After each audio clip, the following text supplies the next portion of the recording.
Notion de pression dans un liquide au repos. Donc définition, on appelle une pression, c'est une force pressante par unité de surface. La pression, P, se calcule donc en divisant la force pressante, F, par la surface pressée, S. Pour les unités de mesure en MKSA, la pression se nomme en pascal, la force en newton et la surface en mètres carrés. Mais pour la pression, on peut aussi voir d'autres unités, notamment le bar et le PSI. Pour les conversions, on verra que 1 bar correspond à 10 puissance 5 pascal, soit en gros 100 000 pascal. Et 1 bar est environ 14,5 PSI. On arrondira si vous voulez à 15 PSI pour faciliter vos calculs. Et dans l'autre sens, 1 PSI est égal à environ 0,69 bar, qu'on peut aussi arrondir par 0,07 bar. Principe de Pascal. Dans un liquide en équilibre de masse volumique uniforme, la pression est la même en tout point du liquide et cela aussi longtemps que ces points sont à la même profondeur. Alors qu'un solide transmet les efforts, un liquide fluide incompressible transmet intégralement et dans toutes les directions les variations de pression qu'on lui fait subir. Voici un système. AB représente des cylindres et c'est notre tuyauterie. Le piston en A exerce sur et dans le liquide une pression P qui est égale donc F1 sur S1. Nous allons rajouter sur ce piston une masse de 100 kg sur une surface de 10 cm². On va d'abord chercher F1. F1, c'est la masse fois la gravité. La masse est de 100 kg, la gravité, on va l'arrondir à 10. Ce qui fait qu'il donne un résultat de 1000 Newtons, soit 100 décanewtons. On applique l'équation P égale F sur S, 100 divisé par 10, on a 10 bars de pression. Maintenant, remplaçons le couvercle S2 par un piston. La pression, qui est toujours de 10 bars, étant la même à tout point du liquide, elle exerce sur la face inférieure du piston S2 une force F2 tendant à le faire monter.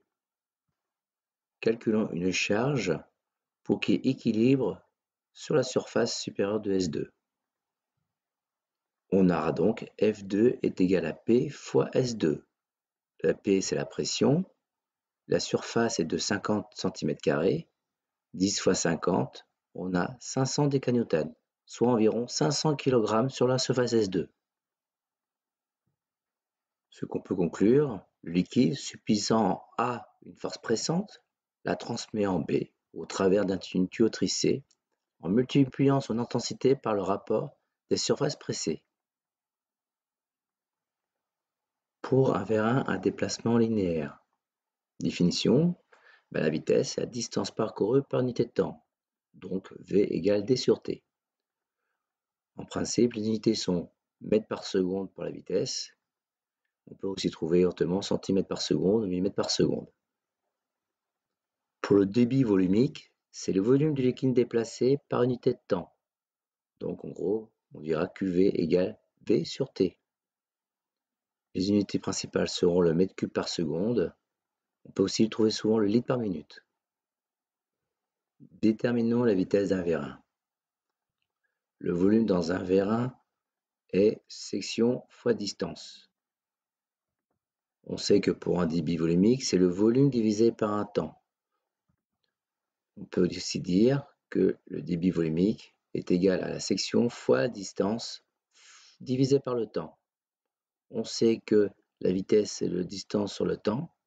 Je remplace dans mon équation, on a donc QV est égal à surface fois vitesse. Je sors la vitesse de mon équation et on se retrouve à avoir la vitesse est égale au débit volumique divisé par la section. Ce qu'on peut remarquer, c'est que la vitesse est proportionnelle au débit et inversement proportionnelle à la section.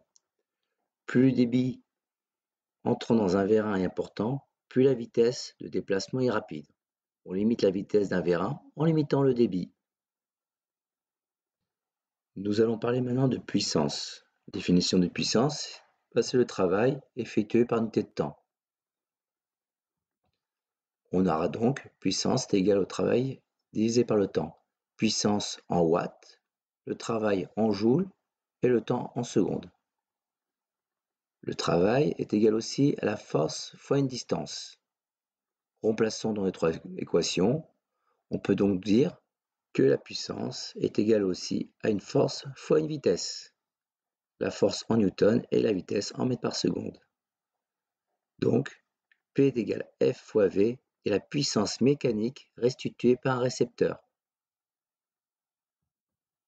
De plus, la pression P égale F sur S, donc la section, on sort F et on a F est égal à P fois S. Remplaçons la force dans l'équation précédente, on a P égale pression fois vitesse fois section.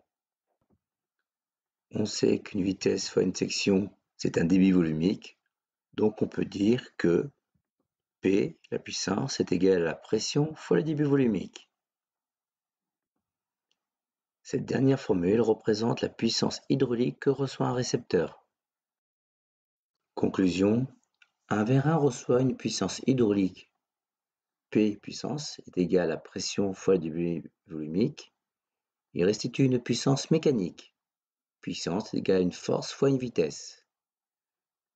Si l'on connaît la pression de service et le débit adapté à la vitesse de travail, cette formule permet de déterminer la puissance nécessaire d'une machine hydraulique. Maintenant, quelques petits exercices.